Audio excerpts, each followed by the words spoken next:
14장 16절로 20절 말씀을 함께 읽습니다.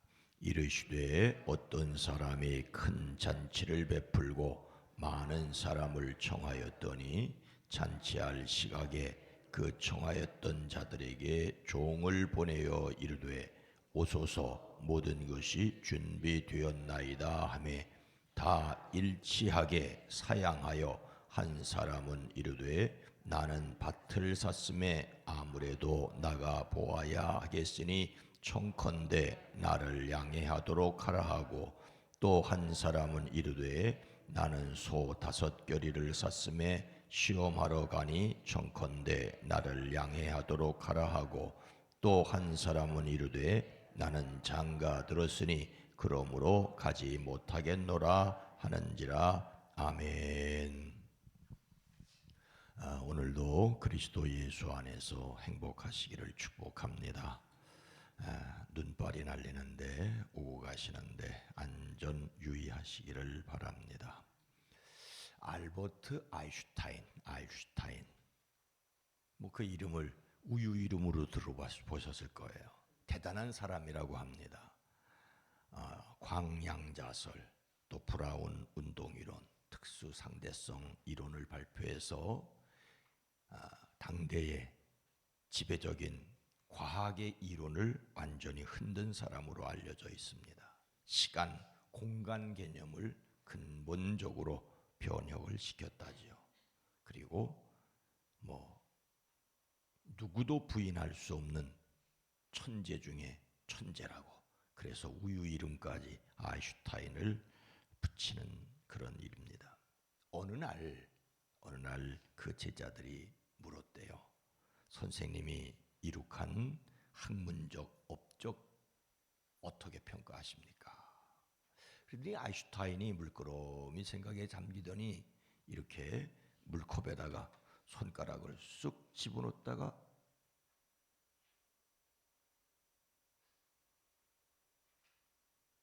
왜 이렇게 안 떨어져? 이게 이렇게 물방울이 하나 딱 떨어지니까 내가 한 일은 이렇게 여기 똑 떨어진 물방울 한 방울에도 지나지 않는다. 내 학문은 바로 이 물 한 방울 정도에 지나지 않는다. 충격을 받은 제자들입니다. 대단한 업적을 이룩한 그 대단한 학자인데 자기가 한 일이라고는 물방울 하나만큼도 안 된다고 하니까 그래도 그렇게 위대한 성과를 이루신 방법 좀 알려주십시오. 그랬더니 아인슈타인이 칙판에다가 이렇게 쓰더라도 A는 X 플러스 Y 플러스 Z, 이 무슨 소리냐 설명을 하기를, 내가 이룬 학문적 성과는 말을 많이 하지 않는 것, 거기다가 생활을 즐겁게 하는 것, 거기다가 한가한 시간을 가지는 것. 성공의 공식이란 말을 많이 하지 않고 생활을 즐겁게 하고 한가한 시간을 가지는 것이라고 그렇게 이야기를 하더랍니다.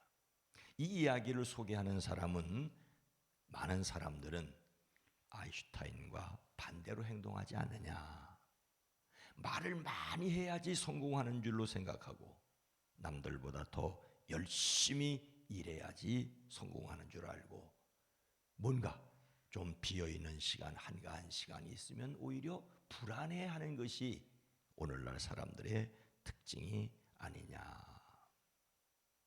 예수님을 담는 성품 1월의 주제는 책임감이죠. 책임감이란 맡아서 해야 할 임무나 의무를 중하게 여기는 마음입니다. 예수님을 담는 성품으로서 책임감도 하나님과 다른 사람들이 자신에게 기대하는 바를 알고 행하는 것이다. 그래서 이 책임감, 기대 이런 걸 생각하면 바쁘고 분주하고 뭔가 열심히 해야 되는 것처럼 생각하는데, 오늘 이 새벽에 읽은 말씀을 다시 읽으면서 책임감이라는 것이 그거는 아니지 않을까? 막 중압감에 눌려 있다면 오히려 책임감을 다하지 못한 것은 아닐까? 그런 생각을 했습니다. 예수님의 비유에서 어떤 사람이 큰 잔치를 베풀고 많은 사람을 청하였는데 초청받은 사람들이 어떻게 했습니까? 17절로 18절 전반절까지 보면 이렇습니다. 잔치할 시각에 그 청하였던 자들에게 종을 보내어 이르되 오소서, 모든 것이 준비되었나이다 하매 다 일치하여 사양하여 예수님과 함께 식탁에 앉아서 있던 한 사람이 예수님의 말씀을 듣고 하나님 나라에서 음식을 먹는 사람은 복이 있습니다. 그는 자신이 유대인이었기 때문에 당연히 하나님 나라가 이루어질 때 그곳 잔치에 참여할 것을 말하였습니다. 하지만 예수님께서는 그가 당연히 들어갈 것은 아니라고 말씀을 하시지요. 그리고 그를 위하여 한 비유를 말씀하시는데 어떤 사람이 큰 잔치를 베풀고 많은 사람을 초대하였다. 여기에서 큰 잔치를 베풀 수 있는 사람은 왕으로서 사람을 영원한 하늘나라 잔치에 초대하시는 하나님을 가리킵니다. 큰 잔치라면 당연히 먹고 마실 것이 넘치고 기쁨이 있는 것입니다. 오늘 말씀을 읽으면서 제가 아인슈타인의 그 일화를 떠올렸던 것은 그런 겁니다. 주님은 먹고 마시고 잔치로 초대하십니다. 수고하고 무거운 짐진 자들아 다 내게로 오라, 내가 너희를 쉬게 하리라. 기쁜 가운데, 즐거운 가운데, 하나님과 함께하는 가운데 책임감을 감당해야지 우리가 생각하는 대로 이렇게 눌리고 저렇게 눌려서는 오히려 머리가 활성화되지 않고 두려움에 쪼들어들 수 있다는 생각을 하게 됩니다.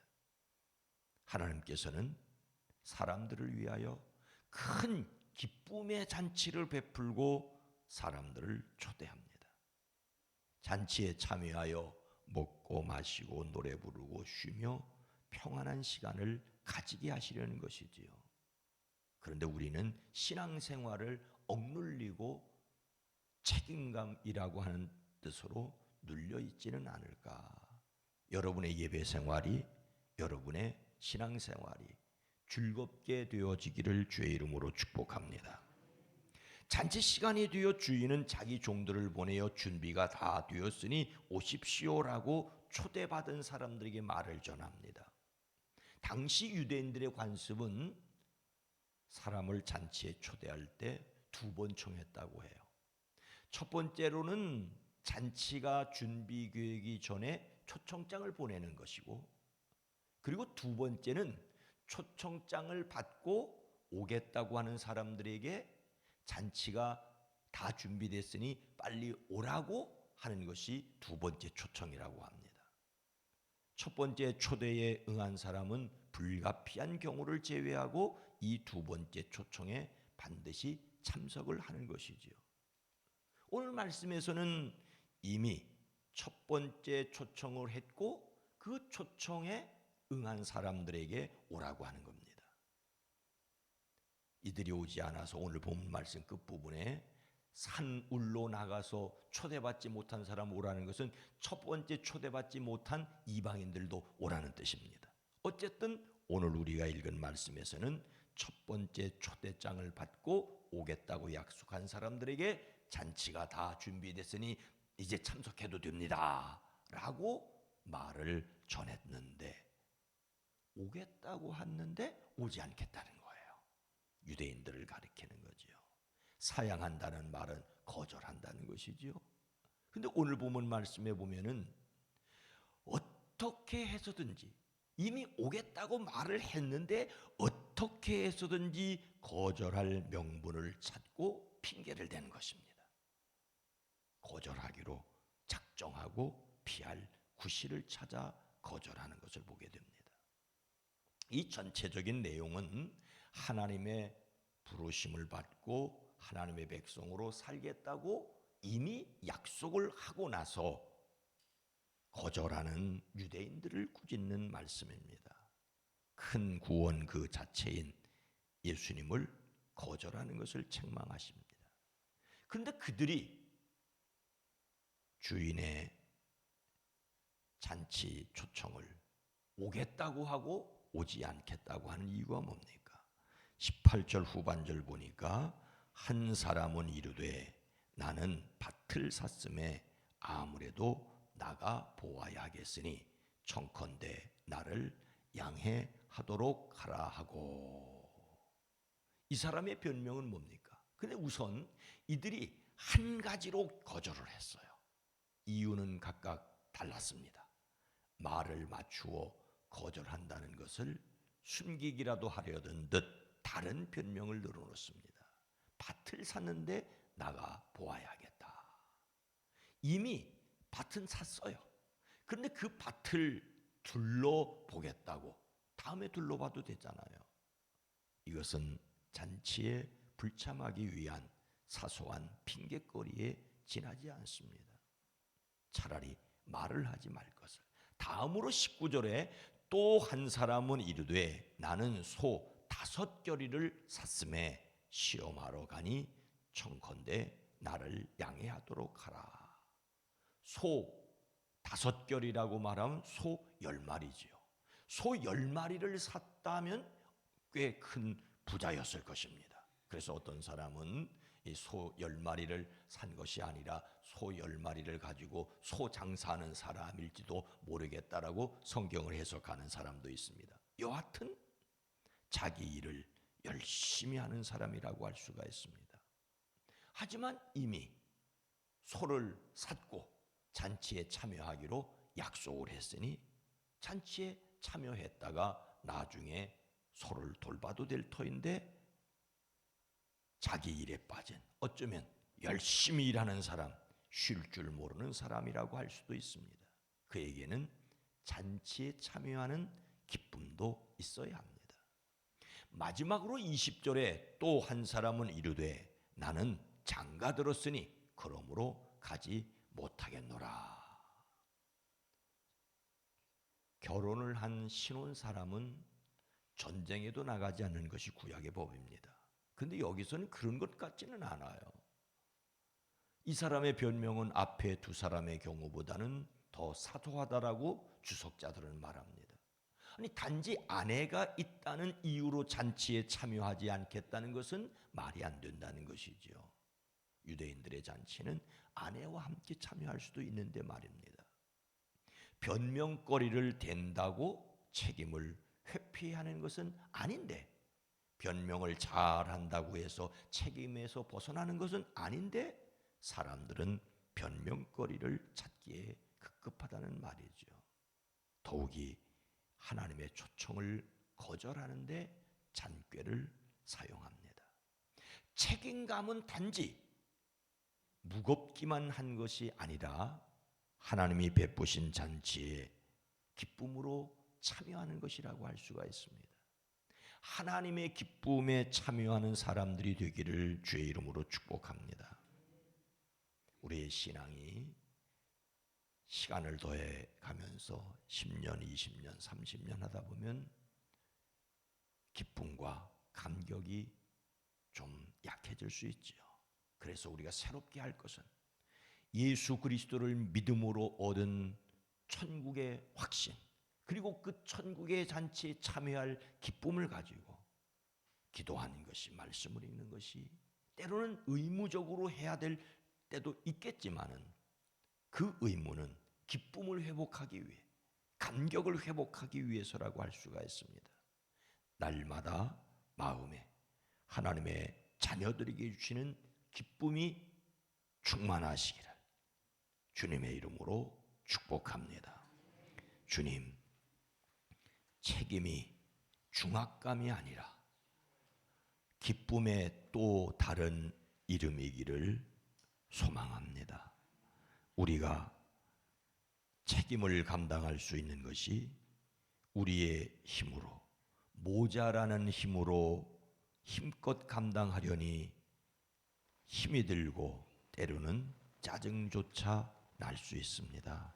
하나님이 이미 우리를 구원하여 천국 백성 삼으신 그 기쁨과 감격으로 세상을 살아가게 하옵소서. 우리 교회의 주일 예배가 천국 잔치가 되어지게 하옵소서. 세상에서 힘들고 어려웠던 일이 있어도 함께 예배에 참여할 때, 머리를 숙여 기도할 때 넘치는 감격과 기쁨이 있어지게 하옵소서.